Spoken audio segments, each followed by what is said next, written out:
第21回，内容讲述了孙不二在洛阳修行的故事。他将树枝变为一男一女，并在街上嬉闹，让街坊无法忍受，于是向县主请愿。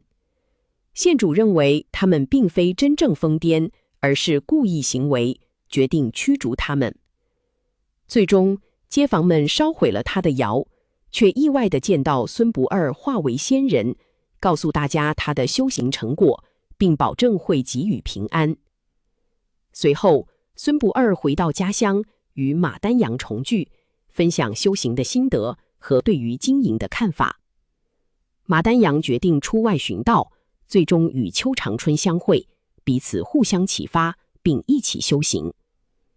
故事强调了修行的艰辛以及内在修行的重要性。现在，我们就仔细聆听七真史传的故事内容。修交六贼日相攻，色色形形总是空。悟得本来无一物，灵台只在此心中。话说孙不二将树枝化为一男一女，容貌类异，每日在街上搂向抱肩，打也打不退，骂也骂不走。街坊无奈，伙同上了一柄。合城铺户人等其秉市政风化，以诉街坊事。情因数年前远方来一疯癫妇人，栖身城外破窑中，我等念其疾苦，不忍驱逐，常给予饮食，活其性命。金丰府同一男子，每日搂肩抱相，嬉笑玩耍，屡次驱逐不去，实属不成事体。洛阳乃通都大邑，南北冲要，何堪当此仇惠，贻笑外方？福望怜悯做主，兼此妖男妖妇。那洛阳县的县主见了这张禀帖，审思半晌，提笔判曰：所谓疯癫者，迷失本性也，以为不晓人事，故凡事免救。今据此禀，是本性未迷，而故作疯癫也。男女同游，原干礼法，搂肩抱相，大伤风化。白昼尚敢如此，夜来不言可知。街坊非作乐之所，破窑起宣淫之地。既驱逐不去，必歼灭行踪。思其归巢穴，勿惜一车之心，举火而焚之，使绝其种类也。判毕，衙役传出，街坊得了这个判语，便各执柴薪一束，向破瓦窑而来。正走之间，见那疯男颠妇携着手儿进窑去。众街坊人等呐喊一声，将柴薪往窑中抛去。顷刻之间，把这瓦窑堆成柴山，点起火来，烈焰腾腾，火星乱飞。忽一股浓烟从窑孔内冒出，化为五色祥云，云中端坐3位仙人。当中坐着那人，正是在街上胡闹的疯婆子、癫女人。那疯婆子、癫女人在云端上，对众街坊人等说：我是一个修行人，家住山东，姓孙，名不二。借疯癫隐身在此修炼12载，今者大功成就，意欲借火飞升，故将树枝化为一男一女，牵引诸公到此。今城列位相送，当保何地安宁，将此一男一女送与诸君，以作实据。说罢，即将左右2人推落云端，滚将下来。众人慌忙用手接着，才如是两压树枝，居葛大小。再看那疯婆时，已入云汉，身见渺小，转眼之间，只见一点黑影如腰子一样直往上冲，见小如钱，如豆而没。众人望空礼拜，果然一连几年风调雨顺，物复民丰。众人感他圣德，修了一座3仙祠，凡有祈祷，无不感应。又说孙不二回到山东宁海县，进得庄来，早被马兴一眼瞧见，忙来迎接。孙不二一直走入厅内住下。马兴即去报与员外得知，马丹阳即出来相见，说：“孙道友辛苦。”孙不二曰：“师兄何言辛苦？这苦字乃是我们修行人的考证，受不了苦，焉能修行？”正言之间，众童仆俱来参见，不二用好言安慰。是夜同马丹阳并肩打坐，马丹阳一夜之间也要下来数次，孙不二坐到并未移动。马丹阳曰：“我看孙道友的做工比我强。”孙不二曰：“不为做工比你强些，更有玄妙比你强10分。”马丹阳曰：“你休小看我，我能贬石为银。”孙不二曰：“你能贬石为银，我能贬石成金，但金银料不得生死，成不了神仙，原无用处。”习纯阳吕祖跟着钟离老祖学道，老祖以锦帛裹一物，重有数十斤，使纯阳负之。背负3年，2膀磨穿，毫无怨言。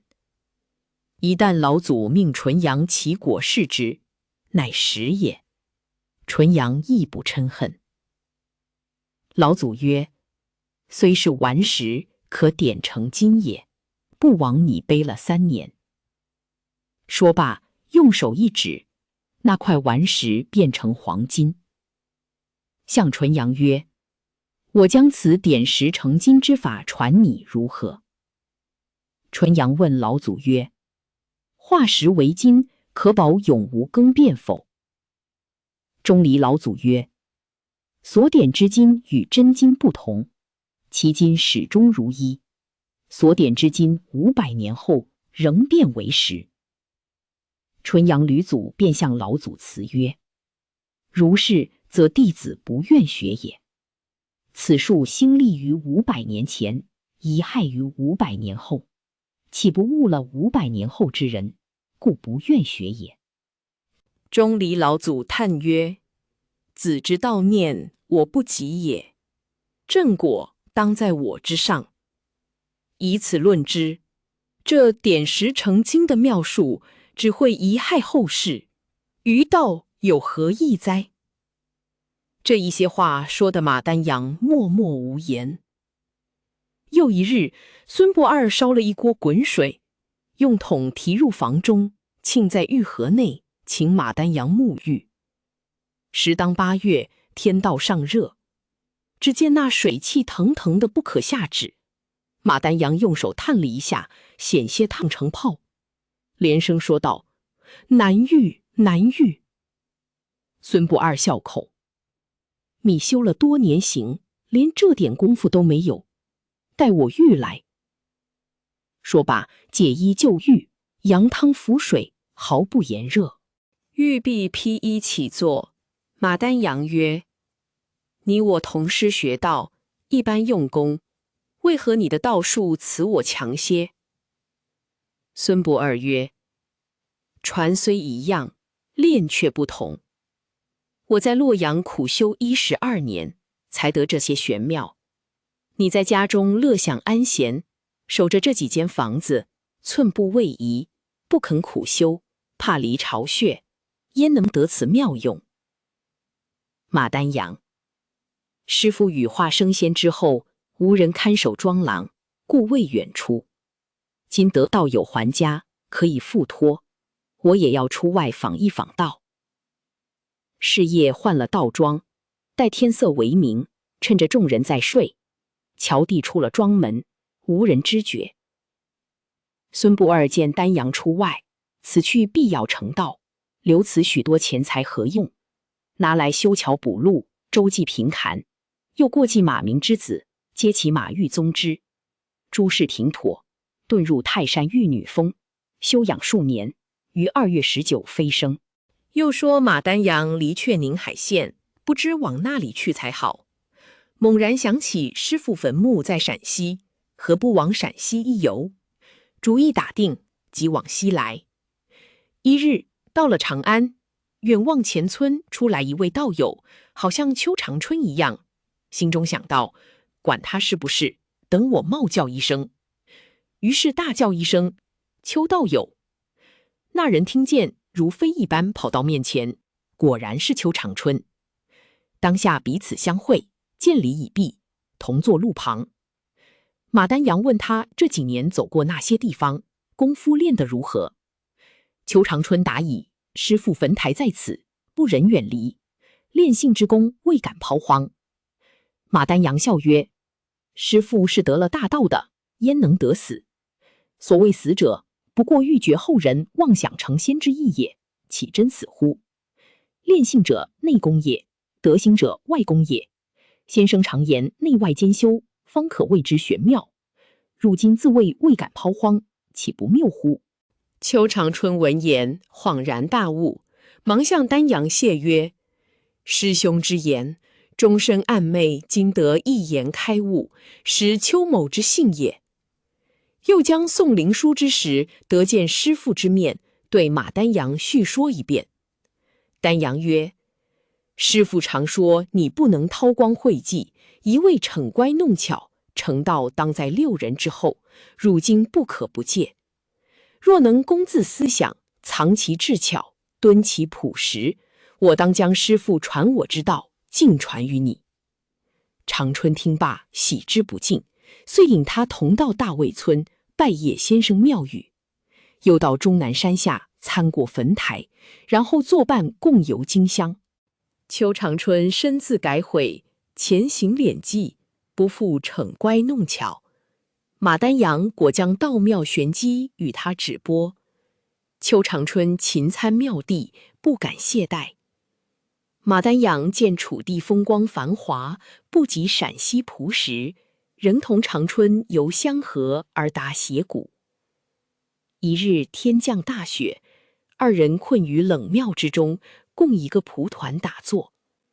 你道二人为何共一个蒲团？只因邱长春到马家庄学道之时，并无道家器具，后同重阳先生下江南，马丹阳将自己所制纳衣、蒲团、便钟一并周全他。后宋先生灵书之时，将这蒲团裹着纳衣，烧在棺上，带过陕西。这几年把纳衣穿得8上加8，蒲团倒还未破。马丹阳在家中打坐，自有沾入，故不曾重制蒲团。临行又走得荒迫，只带了几件换洗衣服，数两散碎银子。遇见邱长春时，几两散银都用完了。一向全凭长春墓园度日，一人话来做2人盘费，哪里还有余钱去办蒲团？故此二人共这一个蒲团，背靠背打坐。修行之人原不求安逸，只要能将就，便可以了结。且说马丹阳和邱长春在斜谷冷庙内打坐，是夜下了一场大雪，平地雪深3尺。这斜谷又在万山之中，离人户又远，无从觅食。二人饿了3日3夜。邱长春忽起了一个念头，但不知什么念头，且看下回分解。饥寒逼迫难言苦，怎不教人妄念生？